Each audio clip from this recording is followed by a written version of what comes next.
On est là pour parler d'argent, il y a des problèmes là quand même, hein, Jérémy Ménez. Il y a Manchester, Arsenal, Chelsea, mais vous préférez rester à Sochaux. Faut qu'on gobe ça. Débarquer à Monaco, célibataire, pas facile de se concentrer sur le foot, monsieur Ménez. Un petit problème quand même.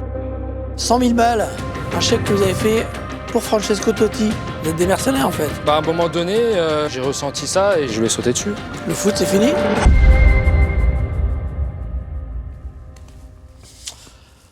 Monsieur Ménez, bonjour. Bonjour.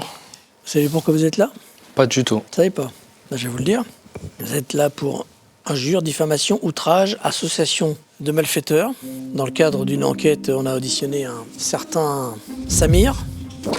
Ça vous dit quelque chose, vous connaissez? Oui, très bien. Je connais très très bien. Bah lui aussi, vous connaissez bien. Il s'est un petit peu lâché sur vous, d'où le fait qu'on avait envie de vous écouter aujourd'hui.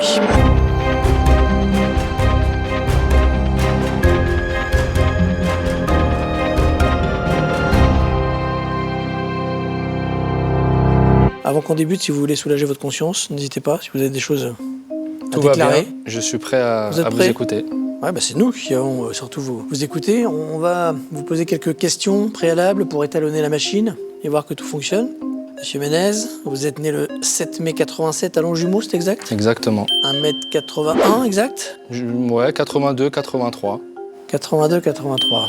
Vous avez joué entre autres au Paris Saint-Germain, exact? C'est ça. À la Berrichonne de Châteauroux également? Pas du tout.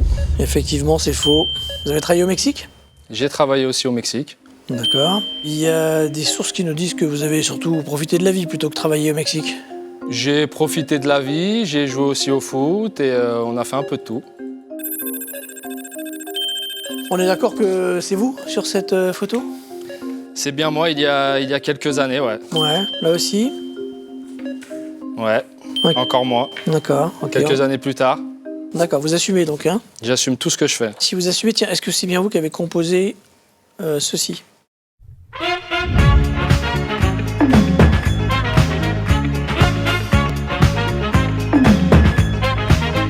Oh, oh, oh, jolie poupée.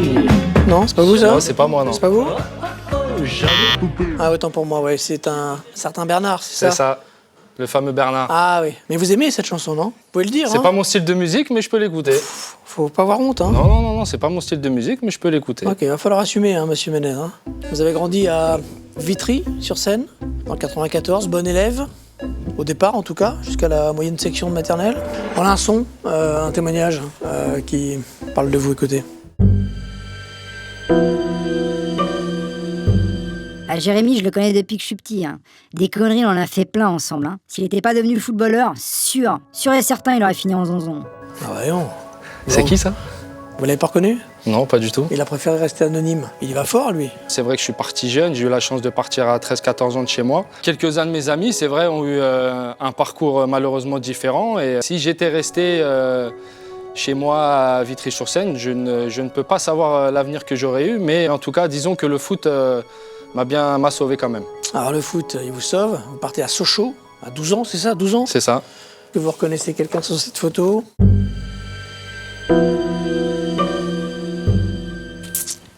Ici, Erding, Mevlut. Mevlut Eh Erding, ouais.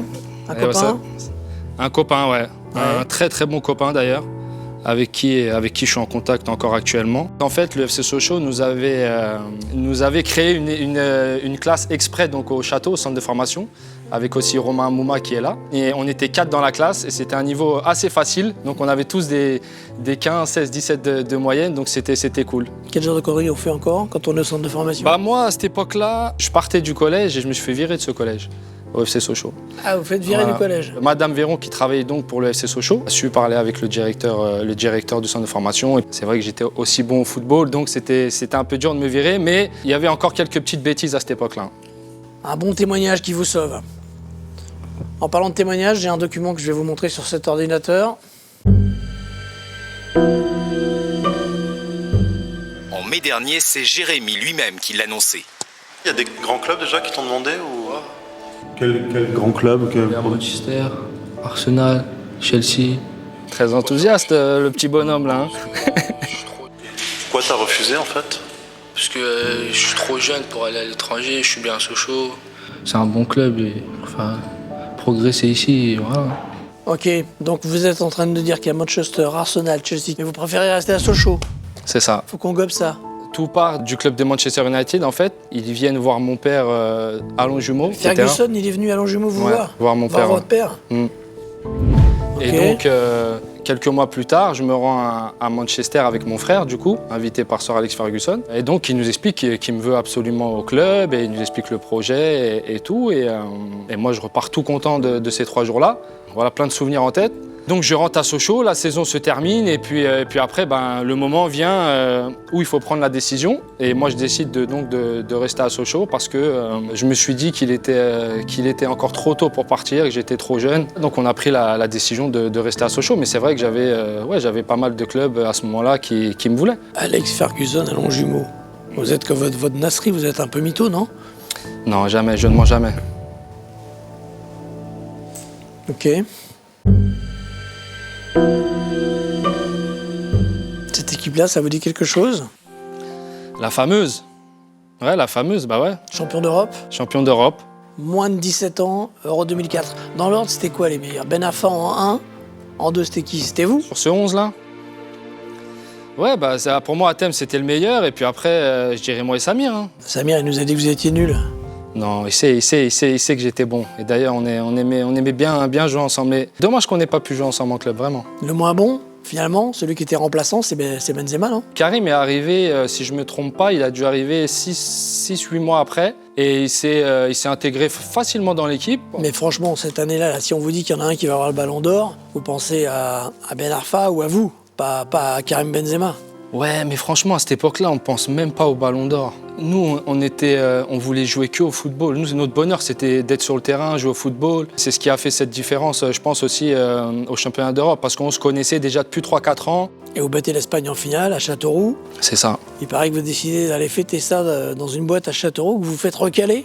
Ouais, c'est ça. Bah ouais, parce qu'on avait 17 ans. Mais en plus, je me souviens, je crois qu'on n'avait même pas d'habits. On n'avait même pas d'habits pour entrer en boîte de nuit. Je crois qu'on avait les survêtements de l'équipe de France. Et du coup, on s'est fait recaler.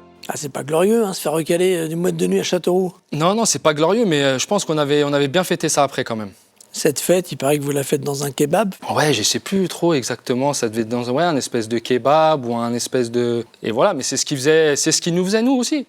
Ça reste un des plus beaux souvenirs de votre vie. Ouais. Franchement, ouais.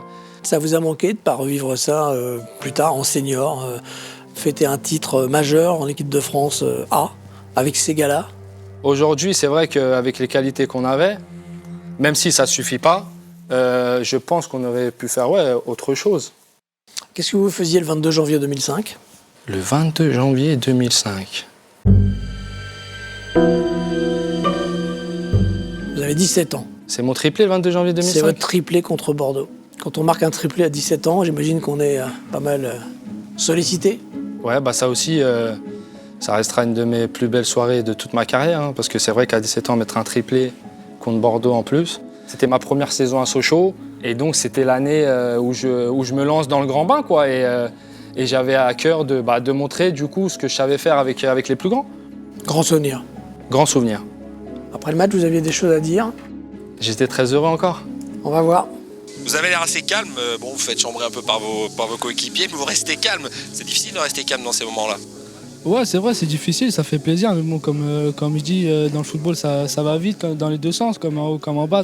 Bon, déjà, vous faisiez 1m30 ou vous étiez assis là? Non, j'étais assis là, j'étais en salle dékinée, je me rappelle. Bon, le jour du média training, vous aviez piscine, c'est ça? Ouais, c'est les premières interviews. On réfléchit un peu à ce qu'on va dire et on sait pas trop quoi dire, quoi. Vous aviez pas préparé, anticipé le fait que vous avez marqué 3 buts ce jour-là? J'avais pas anticipé, et puis j'avais pas anticipé non plus que j'allais passer à la presse juste après. C'était pas un moment super agréable pour moi à cette époque-là, parce que j'étais quelqu'un enfin je suis toujours d'ailleurs, timide et un peu réservé, donc voilà.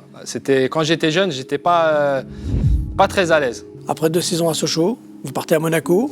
Pourquoi vous partez là-bas? Donc après l'épisode de Manchester, je décide de rester à Sochaux dans mon club formateur. Je sens qu'il faut que je passe une étape ou un palier supérieur.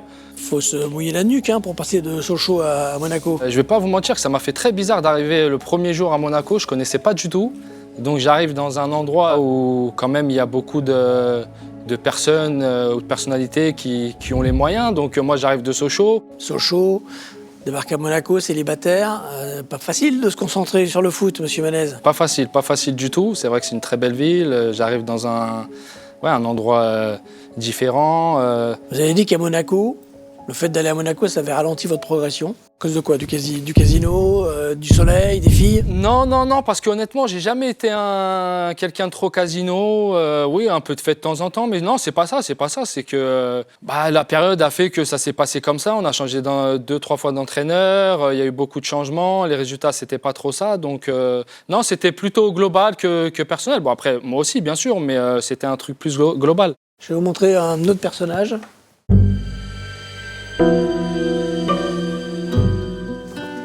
Vous connaissez cette personne, bien sûr. Ouais, Francesco Totti. Ouais, vous habitiez chez lui quand vous êtes arrivé à Rome. Ouais, en fait, il avait 2 maisons et il m'a loué sa 2e maison parce que j'ai eu un bon rapport avec lui. J'ai eu un très bon rapport. Le dernier jour de mercato, le 31 août, je signe à l'AS Rome et j'arrive dans ce vestiaire de champion et surtout avec Francesco Totti. C'est le parrain, un peu là-dedans, là, dans ce vestiaire, non? Ouais, c'est plus que le parrain, c'est le papa de tout le monde même, je dirais. Donc non, c'était...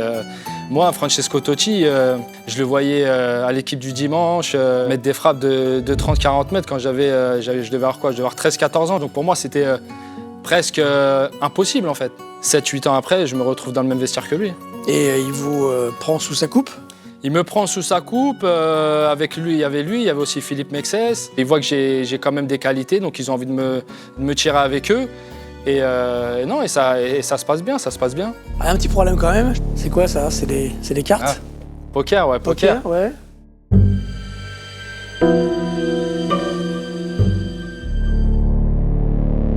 Ça, c'est un de vos amis aussi, non, quand vous êtes à Rome? C'est vrai. Ça se passe quoi? Vous m'expliquez? C'est vrai. Ça fait longtemps que j'ai pas... le foot, la maison, et après il y a eu le poker aussi. C'est vrai que les mises au vert, on jouait beaucoup au poker avec Francesco, avec Philippe, avec Marco Cassetti, il y avait De Rossi aussi, et on jouait énormément au poker, ouais. Alors, vous jouez énormément, et vous perdez énormément. Regardez, on a retrouvé un talon de chèque. 100 000 balles, un chèque que vous avez fait pour Francesco Totti. C'est votre pote, il vous aime bien, mais il vous prend de l'oseille. Il est faux, mais franchement, on s'approche pas loin de ça dans nos pertes ou dans nos gains. Donc ça jouait beaucoup et donc voilà, non, c'est des très bons souvenirs parce que c'est des... C'est un bon souvenir de payer un chèque de 100 000 balles à un copain. Mais j'en ai gagné aussi, donc j'ai pas fait que de perdre, mais non, mais après c'est des bons souvenirs parce que moi, partager des moments comme ça avec Francesco Totti ou Philippe Mexès ou Daniele De Rossi, pour moi c'était 5-6 ans en arrière, c'était impossible comme j'ai dit avant, et se retrouver à partager des moments comme ça, c'est des moments inoubliables. Mais attendez, 100 000 euros de dette, un copain, le gars, c'est une star, vous êtes un gamin. Il vous dit pas, c'est bon Jérémy, t'es jeune, t'as joué, t'as eu tort. Non, il s'en foutait, lui, il voulait te payer, mais Ah ouais. j'ai gagné aussi, donc il m'a payé plusieurs fois aussi. D'accord. Combien? Ah, ça après, ça reste secret, on va pas parler d'argent ici, mais en tout cas, il m'en a fait des chèques aussi. On est là pour parler d'argent, il y a des problèmes là quand même, Jérémy Menez. Tout cet argent qui circule là dans le vestiaire, c'est pas clair. Si, c'est très clair, Ça met gagne, pas de tension ça perd. dans le groupe? Non, pas de tension, ça vient et ça part. J'ai une autre image à vous montrer. Et il le perd rapidement, ce ballon, les Lyonnais. Pas de hors-jeu, avec la frappe et l'ouverture du score. Jérémy Menez pour le Paris Saint-Germain. 53e minute pour l'instant. Le but du titre. But du titre. But À du Gerland. titre. Souvenir gravé parce que moi, de Paris, de la région parisienne, c'est sous l'ère qatari, donc c'est un nouveau PSG. Moi, j'étais gosse, je suis allé au Parc des Princes 3-4 fois. Si on m'avait dit, quand j'intègre Sochaux à 13 ans, 14 ans, qu'un jour je donnerais le but décisif du PSG, j'aurais cru personne. Donc, sur le moment, je pense pas à tout ça. Mais là, aujourd'hui, avec le recul, je me dis que c'était vraiment un rêve de gosse et c'est réel, quoi. C'est réel, donc c'est beau. Vous avez marqué l'histoire du PSG? Non, marquer l'histoire du PSG, non, je pense pas. Les vrais Parisiens, je pense que même au club, je pense m'ont beaucoup aimé quand même. Parce que j'étais quand même ce petit gamin de Paris, de banlieue, qui a grandi à Paris et qui met ce titre. Enfin, c'est pas le but du titre, mais dire C'est le but du titre. Et je pense pour un gamin de Paris ou quelqu'un de Paris, ça a pu dire que c'était possible et que tout le monde pouvait y arriver, quoi. Et c'est un de mes meilleurs souvenirs de carrière, le PSG. Clairement, parce que moi, j'arrive et quand je signe au PSG, je devais signer à la Juve, à la base. Parce qu'il y a Antonio Conte qui m'appelait très, très régulièrement. Et donc, Leonardo m'appelle et me dit, voilà, le Qatari vont reprendre le PSG, on veut écrire l'histoire, on va complètement changer l'histoire, etc. Donc, j'écoute son discours et tout. Moi, je lui dis pas, mais quand je raccroche, je sais que je vais signer au PSG. Pour moi, c'était un rêve de gosse. Et ça, c'est le premier titre sous QSI, premier titre ouais. de la nouvelle ère parisienne. Exactement. Vous pensez quoi du PSG aujourd'hui? Vous les regardez comme un supporter? Ouais, toujours. Ouais, non, carrément, toujours. Je les regarde comme un supporter. Non, je les suis parce que moi, je suis supporter du PSG avant d'y avoir joué déjà. Mbappé, vous comprenez qu'il ait envie de partir et qu'il parte au Real? Moi, je comprends qu'il ait envie de partir. Et honnêtement, si moi, j'avais été à sa place, je pense que je serais parti avant. Parce que je pense que quand le Real Madrid vient te chercher, je pense que c'est un club, l'histoire, et je pense qu'il faut, si tu as l'occasion de pouvoir la connaître, je pense qu'il faut y aller. Il va y aller. C'est tout le mal que je lui souhaite. Au PSG, mieux vaut être étranger. Je vous cite, Lucas, ça fait 2 ans qu'il est là, il a coûté 40 millions, il n'a pas mis 3 buts. Ouais, à un moment donné, j'ai ressenti ça. J'ai ressenti ça et je l'ai dit. Je ne déméritais pas moins qu'un autre. J'en voulais pas du tout à Lucas, hein. C'était plus un mécontentement. Mais Lucas, vraiment, j'avais rien contre lui parce que vraiment, c'est quelqu'un avec qui je m'entendais super bien et qui était un mec très cool, vraiment. J'ai un autre document à vous montrer. Ménez, un joueur dont Laurent Blanc ne veut plus entendre parler. J'ai rien d'ailleurs, monsieur Jérémy Ménez. Excusez-moi. Et quand on insiste un peu, on sent comme un malaise. Au revoir. Il veut pas parler de vous. C'est passé quoi avec Laurent Blanc? L'article qui était sorti un peu sur le France Football par rapport à Lucas, c'est toutes ces petites choses-là. Des choix que je comprenais pas des fois et à cette époque-là, je le faisais savoir et pas forcément de la bonne manière. C'est dû à l'Euro 2012, ce qui s'est passé pendant l'Euro 2012. La compétition commence contre l'Angleterre. Donc moi je suis remplaçant et je rentre pas. Je fais le deuxième match titulaire et je marque et on gagne. Sûrement le troisième match, j'ai marqué un but, j'ai fait un assez bon match. Dans l'ensemble, je me dis que je vais jouer le troisième match de poule pour pouvoir passer, etc. Et au final, je me retrouve encore remplaçant, je rentre. Et voilà, et puis après contre l'Espagne, encore remplaçant. Donc c'est un peu de la crispation parce que j'avais pas compris. Donc du coup, contre l'Espagne, je pense qu'on a dû faire un échauffement un peu de merde, quoi. Peut-être qu'il nous en a voulu pour ça. Et puis après, on est rentré, on n'a pas fait la meilleure rentrée de notre vie non plus. Et c'est le soir où Laurent Blanc a inventé son 3-5-2 là, qui n'a pas marché. Vous en pensez quoi de Laurent Blanc? On n'a pas les meilleures accroches possibles, mais après, je lui en veux pas non plus plus que ça, quoi. Ancelotti, ça se passait bien? Pour moi, c'est The Coach, hein. The Coach. Donc, qu'est-ce que je peux dire de plus? Un jour, pour voir un peu la personne que c'est, je suis suspendu, je sais plus, je prends un rouge ou plusieurs jaunes sur un certain nombre de matchs, donc je suis suspendu le samedi. Il vient me voir le mercredi ou le jeudi, il sait que je suis suspendu, il me dit prends ta femme et pars 4-5 jours en vacances avec elle, ça va te faire du bien, tu vois. Enfin, c'est rare aujourd'hui qu'un entraîneur te dise ça, quoi. Donc, c'est pratique, si tu as besoin d'un week-end en famille, hop, tu prends un rouge et hop, tu t'en vas. Bon, on faisait pas exprès à l'époque, non, mais c'est pour dire, c'est quelqu'un qui est comme ça et aujourd'hui, je vois très peu de personnes parler en mal de Carlo Ancelotti. Celui qui parle en bien de vous, c'est Ibrahimovic. Il a dit que vous étiez le meilleur joueur français avec qui il avait joué. Ouais, ça vous a fait plaisir? Ouais, très plaisir et quel honneur d'entendre Ibra dire ça. Ça me rend fier quand même, quand je revois certaines choses, ça me rend fier. Est-ce que vous reconnaissez ce jeu? Ouais. Eh oui. Comment il s'appelle ce jeu déjà? Le Palais. Le Palais. Palais breton. Eh oui, le Palais breton. Alors ce jeu, c'est avec notre petite équipe de franchise qu'on avait au PSG, avec Sylvain Armand, Christophe Jallet, Nico Douchez, il y avait Clément Chantôme, il y avait Ronan Lechrome. Quand on rentrait de match le samedi soir, après le match, quand on rentrait de déplacement, etc., comme on habitait dans un endroit où il y avait plusieurs maisons, on était presque tous à côté, on allait tous dans un garage et on jouait au Palais jusqu'à 3-4 heures du matin, parce qu'après les matchs, souvent on dormait pas, donc des souvenirs incroyables au Palais. Dans des garages jusqu'à pas d'heure. Il y avait le Palais, il y avait aussi les barbecues chez Armand. Les mini-concerts organisés dans le jardin. Il y avait Beckham qui venait à ces barbecues. Ouais, David Beckham, quel homme. Il mange salement, il paraît, on va dire. Non, je pense que de temps en temps, il boit un coup. Il doit manger peut-être salement comme nous de temps en temps, mais quel homme et quel monsieur. c'était beau de l'avoir avec nous et ça montre à quel point, des fois, on a l'impression, mais les gens les plus connus, en fait, c'est les personnes qui sont simples et c'est des exemples à prendre, quoi. Il venait pas avec Victoria au barbecue chez Sylvain Armand? Non. Non? Non, il venait tout seul. Le foot, c'est fini ou pas? Non, le foot, c'est pas fini. Non, c'est pas fini. Là, si tout se passe bien, je vais à la Kings League, donc à la fin du mois de mai.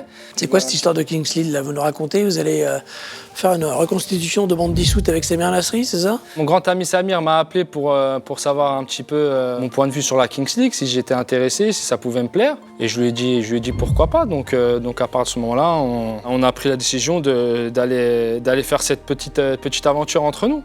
Donc pour résumer, c'est équipe de France, des mecs qui ont plus de genoux, plus de hanches. Ouais, c'est à peu près ça, mais on va essayer de vous montrer tout le contraire. Avec cet homme, c'est ça? C'est lui? Avec Amine, le fameux Amine. Qu'est-ce qu'il fait le fameux Amine là? Expliquez-nous là. Bah il est là, il fait le recruteur là, il est en mode recruteur là. Il mène sa petite barque là sur Twitch, sur la Kings League, donc quelqu'un de très gentil en plus. Franchement, je tiens à le souligner, quelqu'un de très gentil. Donc on va partir avec lui au Mexique pour cette fameuse Kings League. Ah, ça va être du beau. Ça va être du beau, comme toujours avec nous, hein, c'est toujours du beau de toute façon. On sait pas à quoi s'attendre. Ça joue à 11? Ça joue à 7. D'accord. On sera peut-être meilleur à 7. Donc Samir Nasri, Jérémy Ménez, il y a d'autres noms, d'autres complices là? On voulait Athème, on voulait faire un peu la génération 87. Mais Athème est un peu plus dans le padel actuellement, un peu moins de temps pour ça, donc on ne pourra pas l'avoir avec nous. Si vous demandez conseil, vous demandez qui? Il faut savoir qui a envie déjà. Qui a envie de passer un mois au Mexique, avec tranquille? moi et Samir au Mexique. Je pense qu'il y en a beaucoup. Hein. Et ramener la coupe à la maison? J'espère pas que la coupe, il y a aussi une belle récompense avec, donc on va essayer d'aller chercher récompense la quoi? récompense. Financière? Financière. Ah, vous y allez pour ça? Vous êtes des mercenaires en fait? Mais, je dirais pas mercenaire, mais disons que je viens d'avoir un petit là qui a 3 mois, donc ça m'en fait 3. Donc, ça coûte cher? Ça commence à coûter un peu plus cher. Et vous comptez sur Samir Nasri pour remplir le frigo? Non, je compte sur moi-même déjà. Ah, c'est bien. Je compte sur moi-même déjà. Et après, non, on verra. En tout cas, c'est avant tout je pense, une aventure humaine, une aventure, de revivre un peu, moi et Samir, ce qu'on a vécu quand on était jeunes. Ce qui est beau, quoi, ça va nous rappeler un peu les souvenirs d'avant, quoi. Et lui, il joue, Amine? Amine, non, je crois pas qu'il joue, Amine. Non. Mais il est pas mal, on m'a dit qu'il était pas mal, mais je crois pas qu'il joue, non. D'accord. Est-ce que ça vous dit quelque chose, ce pays? Eh oui, la Turquie. On a un témoignage sur votre passage en Turquie. Vous avez tout donné là-bas. On écoute, c'est anonyme.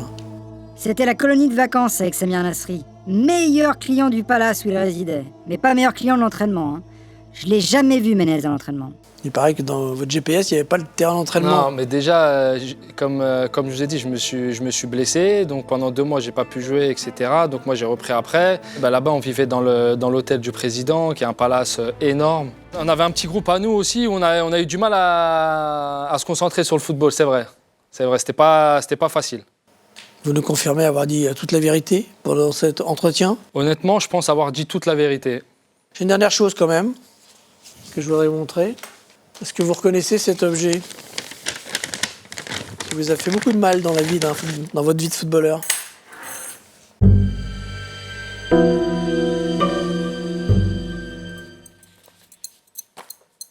Ah ouais, les coupes de cheveux. En plus, j'étais en train de chercher super loin. Ouais, ouais, hein. Ça, vous assumez? Alors, ça, j'assume pas. Ça, j'assume pas. Ça, à la limite... Non, franchement, ouais, c'est dur, hein. Quand je me revois, là, c'est dur, hein. C'est paradoxal quand on est timide, finalement, de se faire remarquer comme ça. Exactement. Donc, ouais, c'est vrai que j'en ai fait pas mal. Il y en a beaucoup, dont je ne suis pas trop fier. Mais il y en a quelques-unes, ça va quand même. Mais aujourd'hui, ça y est, 37 ans, simplicité, et ça y est, on arrête toutes ces conneries. Bon, écoutez, on a apprécié votre sincérité, Monsieur Ménez. Maintenant, vous êtes quand même toujours un peu suspecté de ces attentats capillaires qui vont nous obliger à vous garder un petit peu en garde à vue quelque temps pour histoire de tirer au clair la raison de ces coupes. Notre ami va avoir accompagné en cellule, mais a priori, ça devrait bien se passer. Pas de souci, ce fut un grand plaisir. Merci, Monsieur Ménez.